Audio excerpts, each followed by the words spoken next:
ইসলামাবাদে পাকিস্তানের সেনাপ্রধান জেনারেল অসীম মনিরের সঙ্গে সাক্ষাৎ করেছেন বাংলাদেশি সেনা কর্মকর্তা lieutenant general S Kamrul Hasan.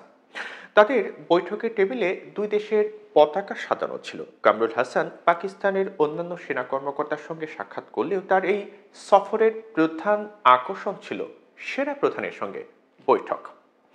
গত মঙ্গলবার জেনারেল মুনির এবং লেফটেন্যান্ট জেনারেল কামরুল হাসানের বৈঠক প্রসঙ্গে দেওয়া বিবৃতিতে পাকিস্তান সামরিক বাহিনীর গণমাধ্যম শাখা দুই দেশকে ভ্রাতৃপ্রতিম জাতি বলে উল্লেখ করেছে, যদিও ৫৪ বছর আগে রক্তক্ষয়ী যুদ্ধের মাধ্যমে পাকিস্তান থেকে স্বাধীন হওয়া দেশটির সঙ্গে এমন সম্পর্ক কখনো ছিল না।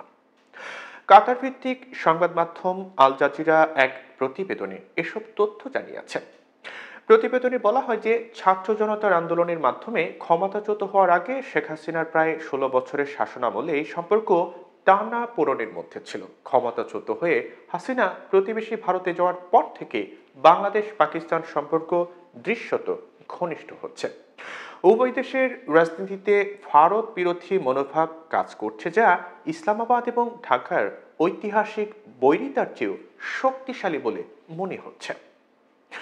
পাকিস্তানি সামরিক বাহিনী জানিয়েছে যে মনির ও কামরুল হাসান দুই দেশের মধ্যে সামরিক সম্পর্ক জোরদারের গুরুত্ব তুলে ধরেন এবং এই অংশীদারিত্বকে বাহ্যিক প্রভাব থেকে সুরক্ষিত রাখার প্রতিশ্রুতিও ব্যক্ত করেন। তাদের বৈঠক ছিল দুই দেশের মধ্যে সাম্প্রতিক উচ্চ পর্যায়ের একাধিক বৈঠকের অংশ।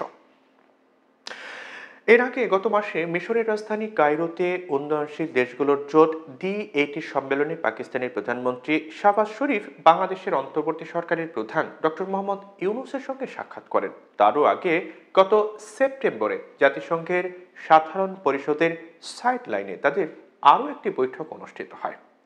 পাকিস্তানের পররাষ্ট্রমন্ত্রী ইসাকদার আগামী মাসে বাংলাদেশ সফর করবেন বলে আশা করা হচ্ছে। ২০১২ সালের পর এটি হবে পাকিস্তানের কোনো পররাষ্ট্রমন্ত্রীর প্রথম বাংলাদেশ সফর। এই বিষয়গুলো দক্ষিণ এশিয়ার ভূ রাজনৈতিক পরিস্থিতিতে পরিবর্তনের ইঙ্গিত দিচ্ছে বলে বিশ্লেষকেরা মনে করছেন।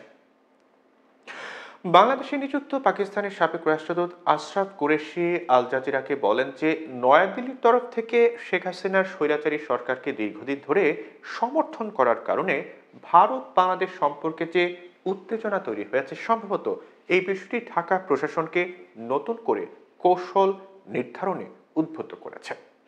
আশরাফ কুরেশি বলেন, আপনি যদি বাংলাদেশের অবস্থান থেকে চিন্তা করেন তবে তারা অবশ্যই তাদের বিকল্পগুলো বিবেচনা করবে। ভারতের সঙ্গে সম্পর্কের বর্তমান অবস্থা এবং তার আলোকে ঢাকার কাছে পাকিস্তানের প্রাসঙ্গিকতা তাদের দুই দেশের মধ্যে আগের চেয়ে ভালো সম্পর্কের দিকে ইঙ্গিত করে। পাকিস্তানের সঙ্গে বাংলাদেশের সম্পর্ক এমন সময়ে গাঢ় হচ্ছে যখন দক্ষিণ এশিয়ায় বড় ধরনের ভূ রাজনৈতিক পরিবর্তন দেখা যাচ্ছে। আফগানিস্তানে তালিবান শাসকের সঙ্গে ভারতের সম্পর্কে উল্লেখযোগ্য উন্নতি এর অন্যতম প্রধান উদাহরণ। এমন প্রেক্ষাপটে বাংলাদেশ পাকিস্তানের সম্পর্ক এগিয়ে নেওয়ার বিষয়ে সাবেক পাকিস্তানি কূটনীতিক বুরহানুল ইসলাম বলছিলেন যে হাসিনার বিদায়ের পর পাকিস্তান ও বাংলাদেশের সম্পর্কের উন্নতিকে নতুন সূচনা হিসেবে দেখা যেতে পারে। তিনি বলেন, হয়তো বাংলাদেশ পাকিস্তানের কাছ থেকে সামরিক সহায়তা এবং নিরাপত্তা খুঁজছে। আমি আশাবাদী যে দুই দেশ এখন সঠিক পথে এগোচ্ছে এবং বাংলাদেশের সামরিক নেতৃত্ব পাকিস্তানের সঙ্গে সম্পর্ক উন্নত করতে চায়।